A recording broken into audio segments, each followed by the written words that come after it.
Salut à tous, épisode 5 avec la Décathlon CMA CGM sur Pro Cycling Manager 2025 avec un programme ici de l'épisode qui est essentiellement autour du Tour des Flandres, du Tour du Pays Basque et de ensuite Paris-Roubaix pour conclure. On avait quand même sur notre route à travers la Flandre, qu'on va pas négliger bien évidemment le 1er avril. Et à part ça, écoutez, quelques petits bilans intermédiaires par rapport à notre équipe de classique qui est quand même drôlement performante.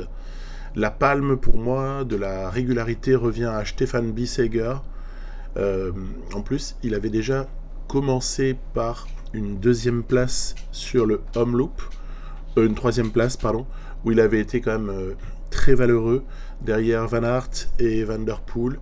Et ensuite, voilà, ici, arrivé à Harelbeek. Alors peut-être qu'il y avait mieux à faire derrière Rex, mais bon, déjà le deuxième du GP de l'E3, c'est pas mal. Et sinon, nos sprinters sont quand même au rendez-vous, puisque Olaf Koy est allé chercher, je dirais, les deux courses d'un jour, les deux classiques qu'il était censé prendre jusque-là. C'était Kuurne il y a quelques semaines, et plus récemment dans l'épisode précédent, Gant-Wevelgem à l'issue d'un travail d'équipe et d'une course d'ailleurs très très sympathique. Et c'était plutôt une belle victoire pour moi et plutôt un beau Gant-Wevelgem. Tobias Lund Andresen n'est pas en reste puisqu'il est allé chercher Bruges-la-Panne. Voilà. Donc c'est pas trop mal. Et puis on a encore des petites idées derrière la tête pour notre jeune sprinter. Donc je vous parlais de à travers la Flandre. On va quand même commencer par là. Bon, c'est une belle course qui a toujours lieu comme ça entre Gant-Wevelgem et le Tour des Flandres. Et nous alignons une équipe compétitive, en bonne forme.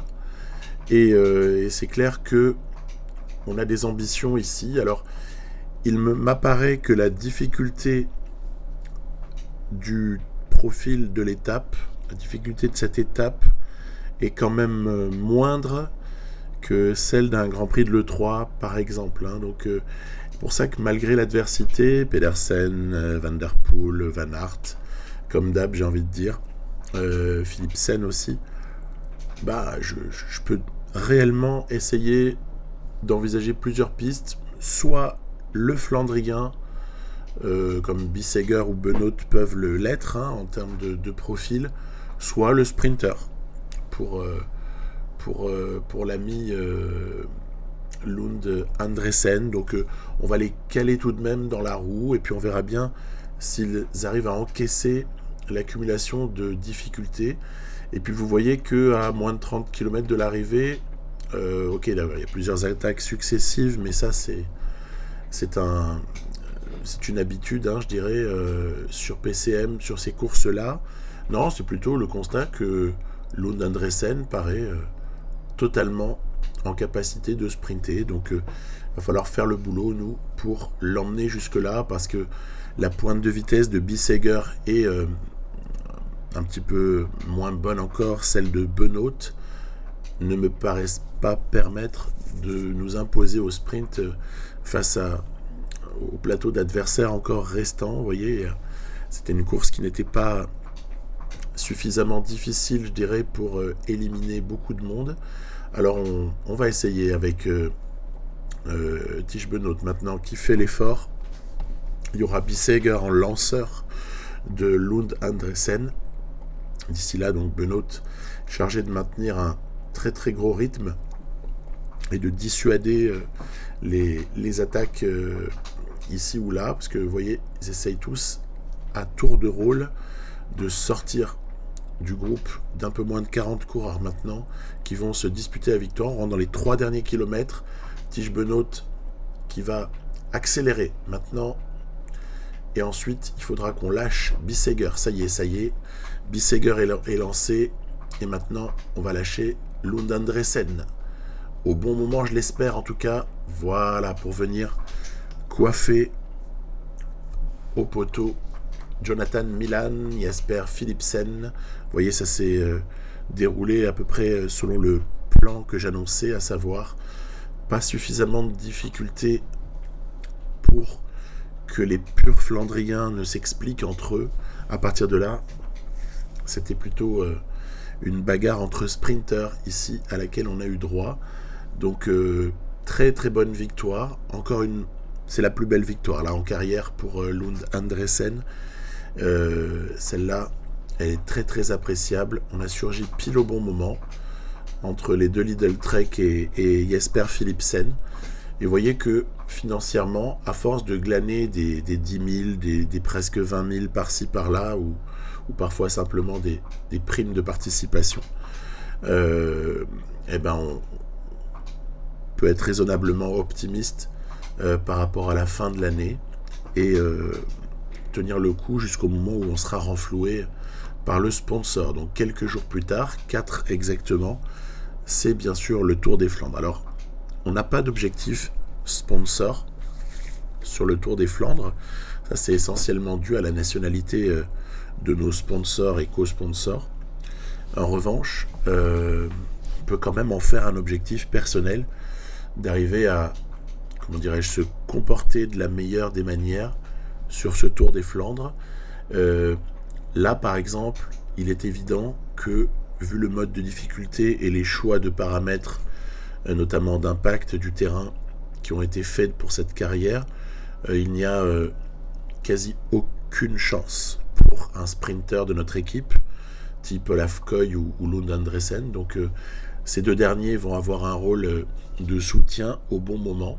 Et les deux cartes que je pense pouvoir jouer sont celles de Stefan Bissegger, bien sûr, l'inamovible, et également de Tige Benoot, qui doit pouvoir se mêler avec sa bonne forme du jour à la lutte, au moins dans le final. Après, ce sera difficile parce qu'on n'a pas une énorme pointe de vitesse, mais au moins essayer d'être là et puis peut-être faire preuve d'opportunisme. Donc ce Tour des Flandres s'est déroulé à peu près comme prévu. On n'est pas réellement surpris par les comportements ici ou là. Vous allez voir que nous tenons nos positions. Alors Bissegger a du mal à rester en position précisément, mais je le remonte de temps en temps. Tige Benoot en revanche ne bouge pas une oreille, c'est nickel, il reste super bien positionné, protégé qu'il est. On a la chance, jusque comme ça vous voyez à un peu plus que 50 km de l'arrivée, d'avoir assez peu consommé nos protecteurs, nos équipiers. Par contre, attention, Vieux-Quarmont, deuxième passage, on va ici essayer de ne pas se faire décramponner, car certains accélèrent. Alors c'est pas toujours l'endroit où ça se joue, loin s'en faut, puisque derrière il y a du Koppenberg, Tyenberg, donc c'est encore, et puis encore un troisième passage Vieux-Quarmont, enchaînement Paterberg. Donc il y a pas mal de choses encore qui vont se jouer, mais les 50 derniers bornes, c'est quand même le money time de ce Tour des Flandres, sur PCM aussi. Allez, premier passage au Paterberg, ici, Tige Benoot qui va essayer, encore une fois, de se maintenir bien à l'avant avec un effort curseur, voilà, protégé qu'il est, et Bissegger qui, tout à fait dans les clous, il n'y a pas de problème, il est là, le Suisse. Même chose du côté du Koppenberg, voilà, où on va rester très en haut. Il faut faire très attention, on le sait tous, à ces monts pavés, derrière lesquels il peut y avoir parfois des attaques qui provoquent des relances. Et ces relances peuvent être calamiteuses si vous sortez du mont pavé en 15-20e position. Là, vous prenez une cassure assez monstrueuse. Donc c'est vraiment ce à quoi je n'ai pas envie d'assister. Une grosse cassure qui ensuite me consomme un petit peu trop l'énergie des coureurs pour boucher le trou. Donc là, pour le moment, les leaders se surveillent entre eux. Ils envoient des coéquipiers prestigieux. On a vu Nils Politt par exemple, pour le compte de Tadej Pogačar. Ils les envoient pour essayer de bousculer les choses, mais les autres équipes ont encore des équipiers, et donc aucune différence ne peut réellement se faire. Au Tondberg, ici, On va là encore essayer de se positionner. Attaque de Mathieu Van Der Poel, qui est suivi par notamment Mats Pedersen. Donc est-ce que Mathieu peut, comme ça, de loin, faire une différence? Ça va être compliqué, mais il en est capable, car il est sur le papier le grand favori de ce Tour des Flandres. On va continuer à essayer d'être bien positionné. L'avantage, en fait, avec plusieurs coureurs très très forts qui prétendent à la victoire, l'avantage est simple, c'est que comme ils ont des équipes aussi qui sont très fortes, lorsqu'il y en a un ou deux d'entre eux qui tentent de sortir, en fait, il y a les équipiers des autres qui roulent, et donc nous on boit du petit lait en attendant. Allez, on va aborder maintenant le troisième et dernier passage au Vieux Quarmont. Donc là c'est déterminant, c'est l'Ultra Money Time. Tige Benoot bien positionné sur la droite de la route à l'entrée du Vieux Quarmont. Mathieu Van Der Poel avait relevé son effort, il avait stoppé son effort. Attention, peut-être Wout. Voilà, Wout van Aert qui part. Stefan Kung, Filippo Ganna, MVDP, Pedersen qui suivent. Pogacar qui semble marquer un petit peu le coup. Laurens Pitty aussi pour la Bora qui est présent. On va laisser Wout faire son effort là devant. Apparemment, il est en canne, le Belge. Et on espère le reprendre dans le Paderberg. Allez, on va s'accrocher ici. Bon, c'est toujours la même chose, il faut se positionner. Si on se positionne bien, attaque de Pogacar, qui a fourni ici son effort avec Mathieu Van Der Poel dans la roue. Mats Pedersen n'est pas bien loin. Wout van Aert qui bascule dans le quatuor. On va dire même, ils sont 5 hommes à basculer ensemble. Heureusement qu'il reste un peu de force à certains éléments de notre groupe. Voilà, il faut recoller dans ce virage là, ici. Voilà, merci Laurens Pitty pour pouvoir ensuite prendre les bonnes roues. Stefan Kung aussi nous avait fait énormément de bien. Et on va essayer tout de suite de se caler dans les bonnes roues ici avec Tige Benoot dans celle de Pogacar, avec Bissegger dans celle de Mathieu Van Der Poel. Les 5 hommes sont sortis, mais il y a très très peu d'avance sur le groupe des poursuivants. Bissegger, malheureusement, ça y est, terminé. On éteint la lumière pour Stefan Bissegger. C'était trop difficile. Il aurait fallu un petit plus 3 de forme du jour. Le plus 2 ne suffisait pas ici. On va voir si on arrive à revenir à l'aide des autres. Mais la différence semble faite. 4 hommes en tête. Tige Benoot avec Van Der Poel, Van Aert et Pogacar. Allez mon Tige. Tu fais un peu intrus dans ce groupe de 4. Mais il y a moyen peut-être de chercher un accès-site. Parce qu'il ne reste plus grand-chose, vous le voyez, Benoot, il est lessivé. Il lui reste un tout petit peu de barre rouge. Filippo Ganna qui fait l'effort, qui nous ramène quelqu'un, zut. Il nous ramène Rex. Il nous ramène aussi Pedersen. On est 7. La différence est faite. La victoire va se jouer entre ces 7 coureurs. Allez, il faut lancer le sprint qui va s'imposer. Waouh! Celui qui en avait le moins fait dans les derniers kilomètres. Très très bien joué. Wout van Aert, victoire pour le Belge. Et puis je suis assez honoré de prendre tout de même une 5e place avec Benoot sur ce Tour des Flandres. Je crois qu'on pouvait difficilement faire mieux en vertu de nos forces sur ce Tour des Flandres. Les Fantastiques sont beaucoup trop forts pour ensuite espérer les coiffer au sprint. Ou alors, il aurait fallu une chance un petit peu plus grande pour Bissegger, un scénario de course différent, peut-être partir avec 2 d'entre eux, et puis ils s'épuisent, et puis finalement on ramasse le truc au sprint. Bon, faut pas trop rêver, c'est déjà bien d'avoir pris ça. On est pas trop mal.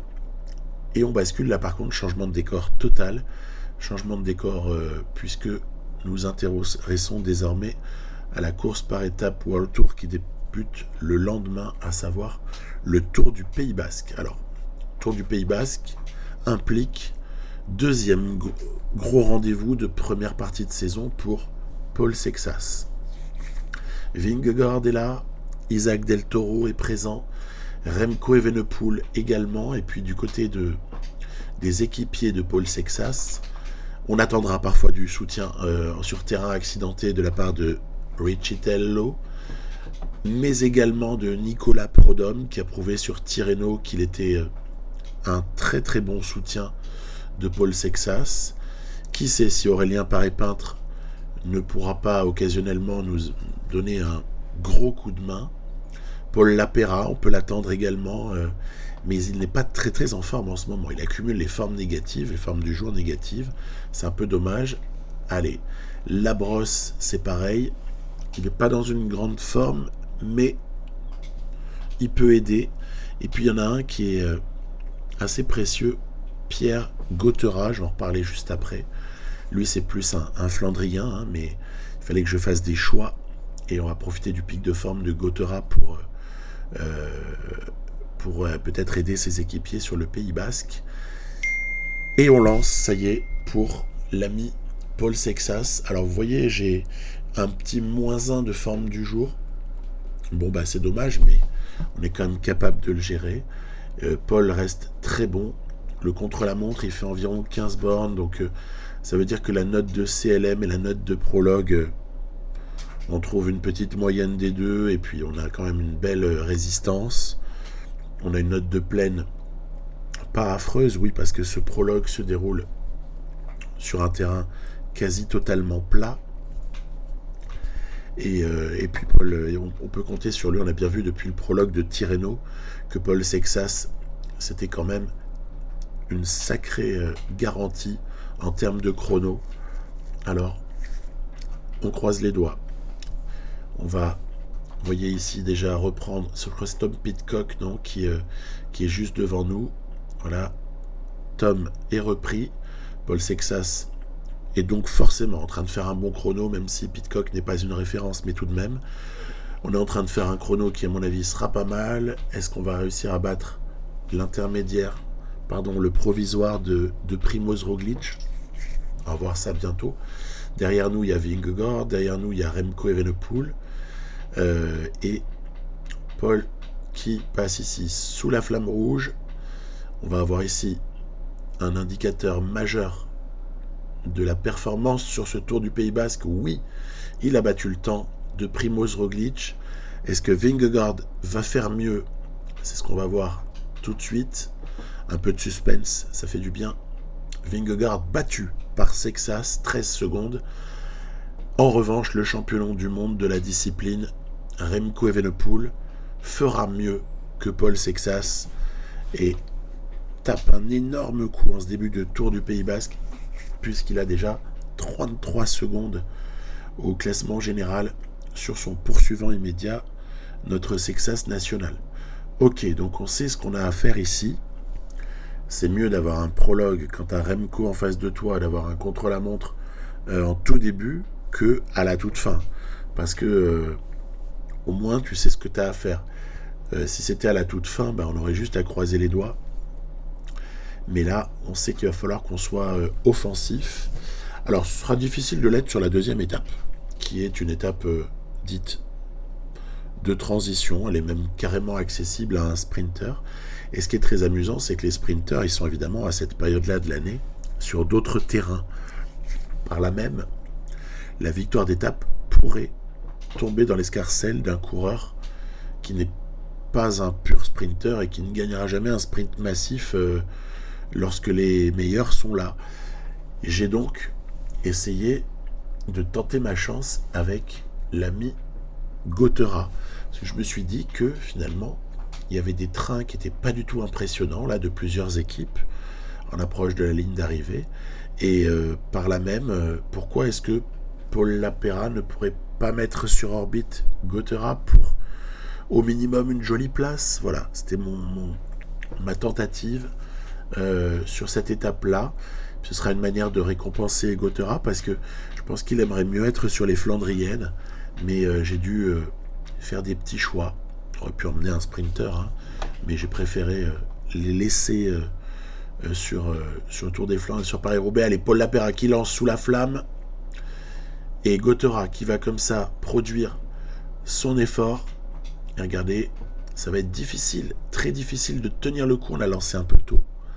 Mais ça gagne. Pierre Gauthera s'impose donc ici en World Tour. C'est plutôt une sensation. On ne s'attendait pas à ça. Mais il fallait profiter de la possibilité du jour pour aller chercher comme ça une victoire qui pouvait se prendre. Donc bravo Pierre Gauthera, belle victoire. Bon, en général, rien n'a changé, hein, pour ainsi dire. Entre favoris, tout est resté en l'état. Nous avons toujours ces 33 secondes de retard avec Sexas sur Remco Evenepoel. On revoit au ralenti. Ouais, c'est une victoire qui m'a beaucoup satisfait, cette victoire de Gauthera, parce que j'aime bien que les équipiers aient leur moment de gloire dans une saison. Et je trouve que c'est super sympa que ça soit tombé sur ce coureur. Par ailleurs, très sympathique et très intéressant. Étape suivante. Alors là, par contre, on voit qu'il y a une possibilité d'attaque, d'offensive dans le final. Donc on va essayer de s'y attacher. Donc ça veut dire que d'ici là, rester en position, économiser notre énergie, cogiter sur ce que sera certainement la fin d'étape, à savoir préparation d'une offensive et donc mise en place d'une petite stratégie de fin d'étape.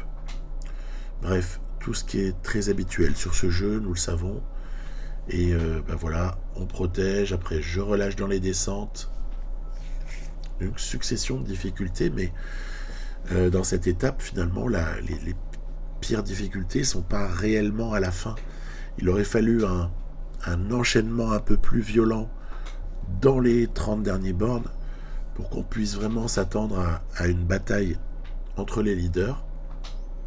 Allez, c'est parti, je dynamise un peu avec Paul Lapera, voilà, petite attaque, puis curseur, histoire de tirer le peloton plutôt que de chercher à partir en échappée, ce qui serait complètement absurde stratégiquement. Et puis toujours, voilà, rester placé. Je suis resté bas par moment dans le peloton avec Paul. Pas besoin de se brûler, pas besoin de prendre devant. Et puis on va, comme ça, maintenant essayer de s'exprimer. On est à 22 km de l'arrivée. Et le petit train de la Décathlon se met en place. Paré peintre, derrière la brosse. Petite protection encore avant de se reposer pour Gauthera. On étire le peloton ici sur le plat. Et puis on garde nos forces pour les forts pourcentages que peuvent être Riccitello ou bien Prodhomme. Ah, puis après on est obligé de s'adapter. On verra bien quelles seront les réactions des autres au moment où on va essayer de placer une banderille. Allez, c'est parti. Nicolas Prodhomme à 95 curseurs pour amorcer cette difficulté qui est relativement courte, hein, donc il ne faut pas perdre de temps, il ne faut pas être mal positionné ici en bas, hein. Il faut être carrément devant. Et regardez, ça va être ici, voilà, attaque de Paul Sexas, et je fais la cassure avec Riccitello pour ici franchir le dernier GPM du jour en tête. Paul Sexas a quelques secondes d'avance sur les poursuivants immédiats. Poursuivant immédiat, c'est Vingegaard qui a quand même fait l'effort pour essayer de coller aux Français. Après Sexas, en descente, c'est plutôt pas mauvais à 75. Donc, il faut essayer d'appuyer sur cette qualité-là pour ensuite distancer non seulement Vingegaard, mais également Remco Evenepoel. Allez, à fond. On va pas se relâcher, on va essayer de jouer sur la peu de barre rouge qui nous reste pour sprinter. Paul Sexas va s'imposer. Ce qui va être important ici, c'est de voir quel est l'écart sur la ligne. Hop là, Remco qui coupe, on dirait qu'il y a une vingtaine de secondes environ d'écart entre Sexas et Paul et Remco, pardonnez-moi. Mais il y a la bonif. Et comme Remco fait 3, il prend 4 secondes de bonif. Et comme Sexas gagne l'étape, il prend 10 secondes de bonif. Ce qui va, regardez, provoquer un certain resserrement au classement général. Désormais, Paul Sexas s'est mis à 6 secondes de Remco et il possède lui-même 23 secondes d'avance sur Vingegaard. Ça peut se jouer à la seconde, hein, ce genre de course. On le sait, Tour du Pays Basque, si c'est très serré, ça peut se jouer même à 1 seconde près. Hein. Sait-on jamais. Donc tout ce qui est bon à prendre doit être pris. Et c'est d'ailleurs avec ce même état d'esprit qu'on va envisager l'étape suivante, l'étape 4. On est déjà à la moitié du Tour du Pays Basque, ça passe très très vite.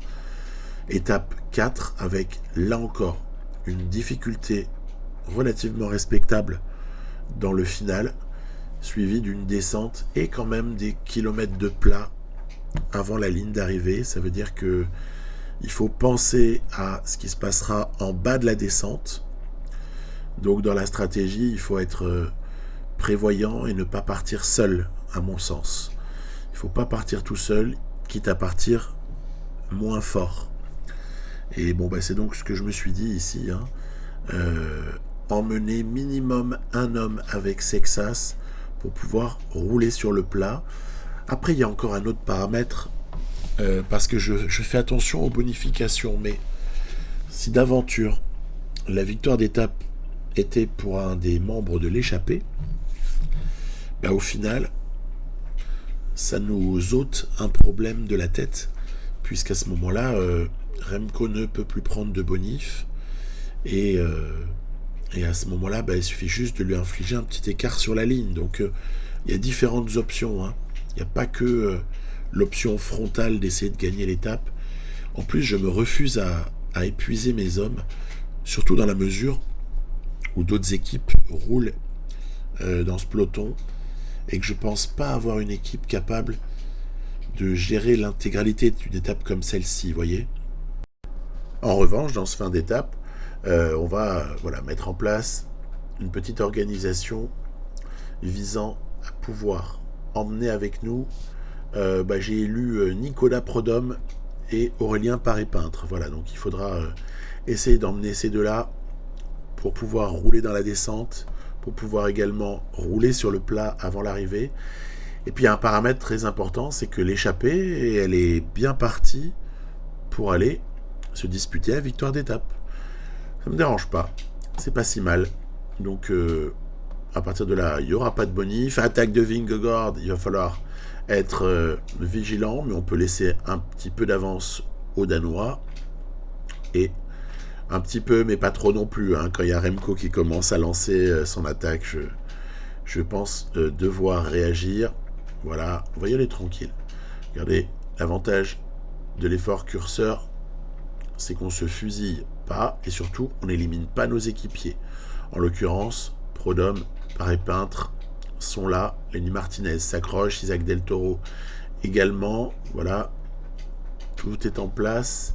Vingegaard et Evenepoel vont basculer avec quelques secondes d'avance sur Paul Sexas. Oui, mais voilà, on n'est pas venu tout seul. On a Aurélien Paré-Peintre pour rouler maintenant très très fort, ainsi que Nicolas Prodhomme, pendant que Paul Sexas boira du petit lait. Donc c'est un petit peu ça l'objectif, regardez, rouler à fond dans cette descente et reprendre les deux fuyards dangereux pour nous au classement général. Allez, super descente de Paré-Peintre, génial ici, hop, il a réussi à revenir et derrière on appuie. On va pas s'arrêter en si bonne route. On va continuer avec Aurélien qui fait un effort très très intéressant. Bon, de toute façon, les trois sont bons hein, en descente, hein, entre Prodhomme, Paré-Peintre et Sexas. Hein.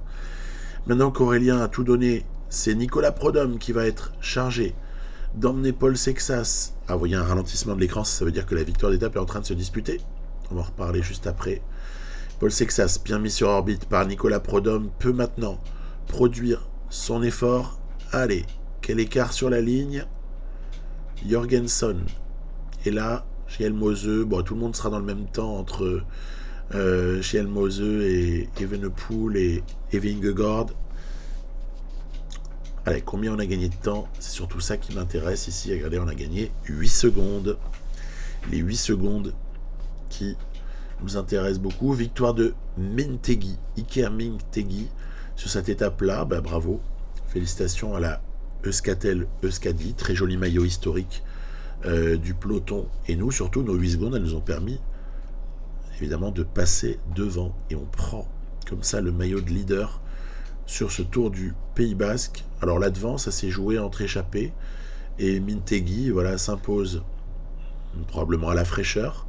Ou sur les notes de polyvalence, il a plus d'accélération, une meilleure pointe de vitesse. Bref, tant mieux, c'est cool. Et puis maintenant qu'on a le maillot de leader sur les épaules, il est jaune en l'occurrence, pourquoi ne pas attaquer la fin, les étapes 5 et 6, mais dans une autre posture. On n'a plus besoin de gagner de temps désormais, on doit juste défendre 2 petites secondes par rapport à Remco Evenepoel. On voit que la difficulté finale du jour est moindre par rapport à celle qu'on a eue sur les étapes 3 et 4. À partir de là, je sais que si on met un gros rythme dans le final, Remco il aura beaucoup de difficultés à s'enfuir. Il y a 9 hommes à l'avant pour l'échapper. Est-ce que le peloton va faire l'effort de les ramener, ou est-ce que on va une nouvelle fois avoir une victoire d'étape pour un homme qui est parti le matin? On va voir ça. C'est assez accidenté, mais c'est pas forcément très difficile aujourd'hui. Cette étape n'est pas horrible. Il n'y a pas beaucoup de souffrance. Les organismes ne sont pas soumis à contribution. Allez, Jordan Labrosse qui protège, Paul qui contrôle. Et si quelqu'un essaie de sortir, alors on y ira. Mais si Remco et Vingegaard restent en place, on ne sort pas. Regardez, il y a plus de 2 minutes d'avance pour l'échapper. Elle peut encore aller au bout. Moi, ça me va, pas de bonif. Un sprint qui compte, pour ainsi dire, peu ou pas, entre favoris. Moi, ça... Ok, pas de problème. Je prends tous les jours. Remco qui accélère. Allez, il tente quelque chose, le Remco. Donc on va quand même se méfier. Mais dans une descente, Evenepoel ne prendra jamais de vitesse Paul Sexas, on le sait. De toute façon, j'ai pris sa roue au cas où. Parce qu'on peut se permettre de perdre du temps un peu sur Vingegaard si jamais. Mais on ne peut pas se permettre d'en perdre sur Remco. Ici, vous voyez encore une fois, victoire au sein de l'échappée. Très bien, victoire d'étape. Et derrière, un sprint pour l'honneur.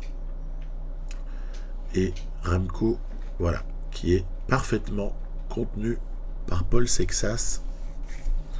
Ici, on aura donc eu pas une étape tranquille, mais pas loin. Quand on compare aux étapes précédentes, les 3 et 4, où on a vraiment été obligé de se battre et de mettre en place une stratégie, ici c'était beaucoup plus facile dès lors qu'on est passé devant. La victoire pour Adne Holter, vous allez voir le ralenti juste après, il s'impose d'un rien devant Harold Tejada de la Astana. Classement général inchangé. Regardez ici, ouais, j'aurais bien aimé une victoire pour Tejada, mais malheureusement, c'est pas le cas. Il lui manquait un peu de fraîcheur à la toute fin. Ok, Tejada fait 2. Et on est déjà à la dernière étape de ce Tour du Pays Basque, étape 6, ça passe très vite. Alors étape 6 qui contient, elle est classifiée moyenne montagne, mais elle contient des difficultés qui, vu la manière dont elles sont positionnées dans l'étape, c'est un peu la même chose que précédemment, nous inquiètent peu. Regardez, il y a très peu de passages en noir, et puis quand bien même on serait capable de les gérer, il n'y a pas de souci. Et puis voilà, un petit enchaînement quand même à la fin, mais sur une montée principale, une montée intermédiaire et quelques petites côtes, mais pas grand chose. Paul Sexas qui crève juste avant un tunnel. Il va réintégrer évidemment le groupe de favoris à l'avant du peloton, derrière les équipiers qui roulent pas mal. Va-t-on avoir encore une victoire d'étape pour l'échappée? ou est-ce qu'on aura ici autre chose? Donc c'était un petit peu mon questionnement. On a une relative facilité à rester bien positionné, un peu bas, mais tranquille. On est loin de l'arrivée. Ça sert à rien, encore une fois, de se brûler. N'oublie pas non plus que... Alors, je dis ça pour ceux qui me reprocheraient, c'est un bien grand mot, mais...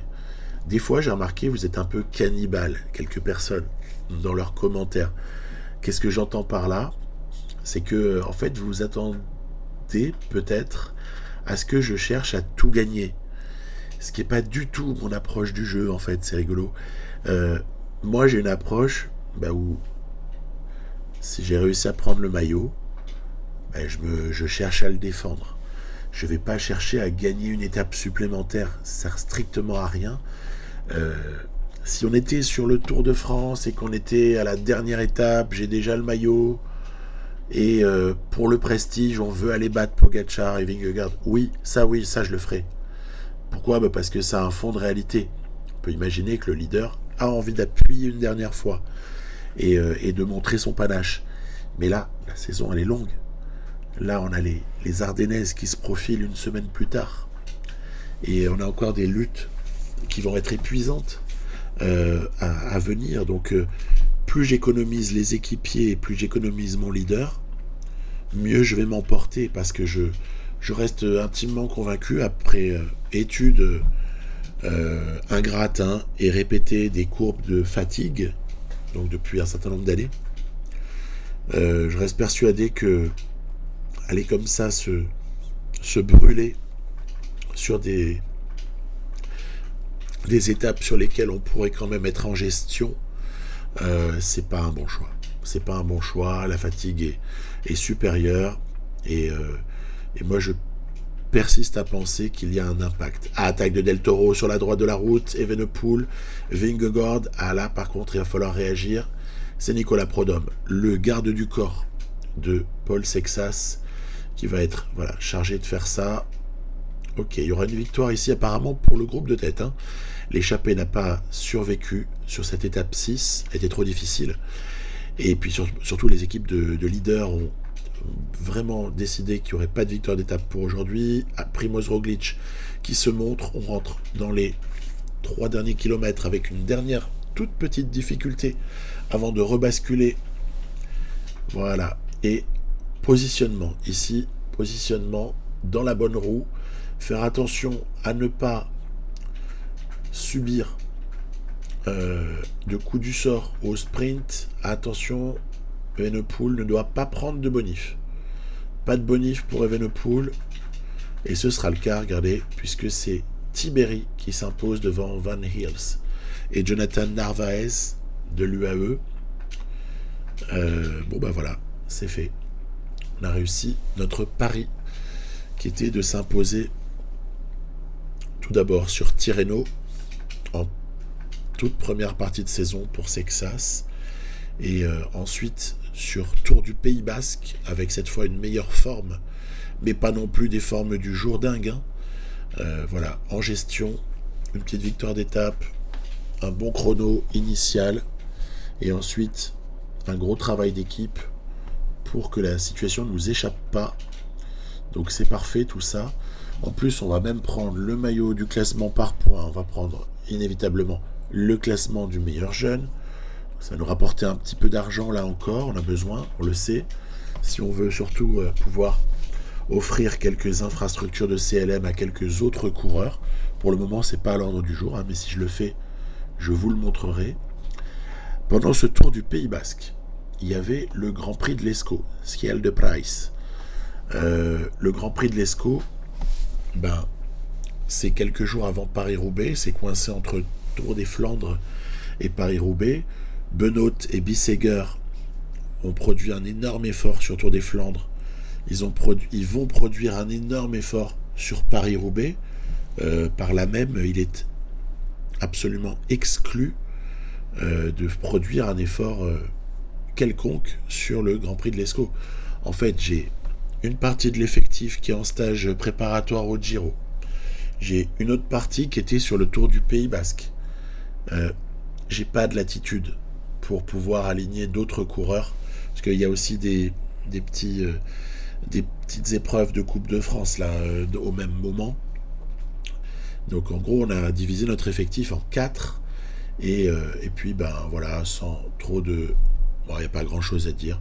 Olaf Koy s'impose sur le Grand Prix de l'Escaut. On a mené notre barque tranquillement devant Milan, Merlier et Philipsen. Voilà. Il y a des fois où il faut savoir s'économiser. Et donc j'ai relevé Benoît, Nassen et Bissegger très vite dans la course, parce qu'il s'agissait de garder nos forces pour Paris-Roubaix. Alors Paris-Roubaix, objectif saison sponsor numéro 2 pour nous. Cette fois, c'est le top 10 qui est visé. Je ne l'ai pas amélioré au moment de début d'année de configuration des objectifs, parce que je me sentais incapable de prendre un top 5. En tout cas, je me sentais incapable de me le garantir. Et donc, je préfère un objectif un peu moins élevé, mais validé, plutôt qu'un objectif un petit peu trop optimiste sur lequel on échoue. Voilà, donc Paris-Roubaix, c'est une course tellement phénoménale. Elle est à la fois passionnante dans quelques jours pour nous tous à la télé et aussi sur PCM à jouer. Formidable. Formidable Paris-Roubaix. Et ben là encore, on va avoir une course très très difficile. On ne sera pas déçu au niveau de la difficulté. Il y a comme ça un certain nombre de favoris qui sont tous présents. Il n'y a personne qui manque à l'appel parmi les tout meilleurs. Et très vite, je me dis que, ok, je protège Olaf Koy, je protège Bissegger, je protège Benoît, mais la meilleure chance du jour me paraît être Bissegger. Par les notes de pavé, de plaine, bonus inclus, et d'endurance, hein, c'est ça l'argument principal. Note de vallon, ici on s'en fout complètement, il n'y a pas de vallon sur Paris-Roubaix, etc. Il y a plusieurs notes sur lesquelles on a à peu près aucune importance à accorder. Il faut juste rester bien en place, trouver d'Arambert ici. Benoît a du mal à garder sa position. En revanche, Koy la garde très très bien. J'ai rêvé d'un scénario dans lequel Olaf Koy se retrouve sur le vélodrome à peut-être sprinter pour la victoire. Je me suis dit que ce serait extraordinaire. C'est pour ça que je le protège. C'est pour ça qu'on va essayer de se donner les meilleures chances le plus longtemps possible, de le préserver.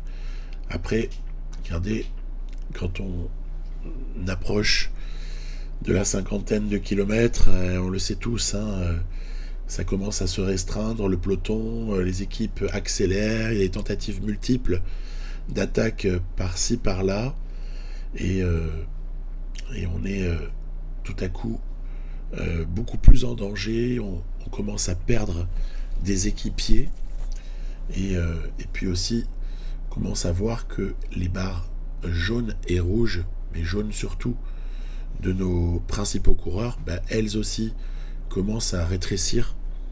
Et ça, c'est un petit peu inquiétant à l'approche de Mont-Saint-Pével. Ici, très très important secteur, à moins de 50 km de l'arrivée. Alors, je ne m'attache pas trop à vous décrire qui attaque à quel moment, parce que de nombreuses tentatives sont totalement infructueuses là, de la part de l'IA. Elle lance de loin avec certains, mais coupe leur effort assez rapidement. C'est repris, il y a comme ça encore une situation qui n'est pas très nette en tête de course. Et par contre, il y a quelque chose qui se précise. Voilà, on est en sortie du secteur de Mont-Saint-Pével, très très très coûteux en énergie celui-là. Et vous voyez, je n'ai plus que 4 hommes réellement frais, ou en tout cas à qui il reste des forces. Et là, la théorie de Koy, qui est emmené au sprint, commence déjà à prendre du plomb dans l'aile. Et regardez, ça va être encore pire.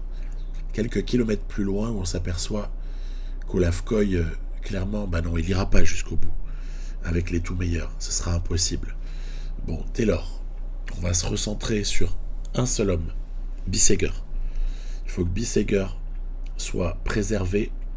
Il faut que Bissegger ne rate pas la bonne attaque au bon moment. On voit que Mathieu Van Der Poel, comme à son habitude, est aux avant-postes. On voit également que le groupe de favoris prétendant la victoire s'est fortement réduit. Mats Pedersen aussi, de temps en temps, plante sa petite attaque, puis après il se relève. Ok, on approche bientôt du Money Time, là aussi. Qu'enfin en PVL. Allez, c'est parti. Tige Benoît, il ne reste plus grand-chose à offrir à notre ami Bissegger, qui va devoir désormais se débrouiller tout seul pour suivre les meilleurs dans Qu'enfin en PVL. Allez, c'est chose faite. On n'est pas si mal là, dans un groupe de 7. Il y a Wout van Aert, il y a Tadej Pogacar, Mats Pedersen, Filippo Ganna, Stefan Kung et Mathieu, bien sûr. Bon, les tout meilleurs sont là et on est très honoré d'en faire partie. Carrefour de l'Arbre. Ok, on sort pas indemne du tout, mais on en sort avec les meilleurs. Et ça, c'est très très bon dans l'optique de notre top 10. Je prends une roue là, ouais, je suis dans la roue de Van Aert, je pense. Et c'est terminé. On s'inquiète un peu de la santé de Benoît. Est-ce qu'il pourra terminer dans top 20 ? On verra. Attaque de Wout, qui a surtout suivi Pogacar et Pedersen. Kung et Van Der Poel sont encore là. Attaque à présent de Mathieu Van Der Poel. Waouh, celle-là, elle est violente. Moi, je peux pas réagir, évidemment. C'est pas à moi de le faire. C'est aux autres de réagir. Après, Van Der Poel a fait 30 secondes, un peu plus de 30 secondes de trou. Est-ce que ça suffira pour aller lever les bras tout seul sur la ligne dans le vélodrome de Roubaix? En tout cas, moi, je prends aucune initiative. J'avais pas les moyens. C'est trop difficile, là. On est juste en train d'essayer de récupérer un peu de barres jaunes, voire un peu aussi de barres rouges pour sprinter le moment venu. Ouais, on va boire le gel bientôt, là. On va boire bientôt le petit gel énergétique. Et puis, on voit que Mathieu ne creuse pas, ce qui veut dire que il est certainement en train de reprendre des forces. Ça va pas trop. Son attaque était un peu trop tôt. Regardez, l'avance se réduit sous le travail conjoint des Pogacar, Pedersen, Van Aert. Et ici, il va y avoir une petite accélération de Wout van Aert. Regardez bien. Voilà, accélération de Wout van Aert. On a pris la bonne roue. Peut-être le miracle qui va se passer ici. Le Wout, il lui reste pas grand-chose. Van Der Poel repris. Qui va être le grand bénéficiaire ici de tout ça? C'est Mats Pedersen qui va s'imposer. Regardez, hop, il a intelligemment pris la roue de Van Der Poel. Et derrière, nous, de toute façon, on était cramés. Hein. Rien que de suivre les attaques, ça nous a vidé la barre rouge. Et donc, 6e. Voilà. Pas de drame. On est 6e. Nils Politt fait 7. Ganna fait 8. Vermeersch fait 9. Voilà les deux équipiers de Pogacar qui sont quand même top 10 pour être des leaders de n'importe quelle autre équipe, hein, les deux là. Hein, mais voilà. Et puis, finalement, Pogacar et Van Der Poel ont été empêchés hein, sur Tour des Flandres et sur Paris-Roubaix. Ils ont été empêchés de gagner. À chaque fois, quelqu'un est venu devant eux, respectivement Wout van Aert et là Mats Pedersen sur Paris-Roubaix. Donc voilà, on peut reprendre notre souffle, moi surtout, pour se dire que cet épisode tire à sa fin et qu'on a fait ce qu'on a pu pour exister par rapport à tout ça. Voilà, deuxième objectif validé. En plus, dans les 13 victoires World Tour qui sont requises par le sponsor, au final, on n'est pas si mal, hein, puisqu'on est déjà à 10. Allez, on est bien. Et maintenant, il n'y aura plus qu'à enchaîner là sur les Ardennaises. Ça va être passionnant. C'est ce que je vais vous proposer dès le prochain épisode. On commencera à s'intéresser à l'Amstel, à la Flèche Wallonne et à Liège, avant de basculer vers une autre saison. Puisque voilà, Liège pour moi referme la première partie de saison. Allez, à plus, bye bye.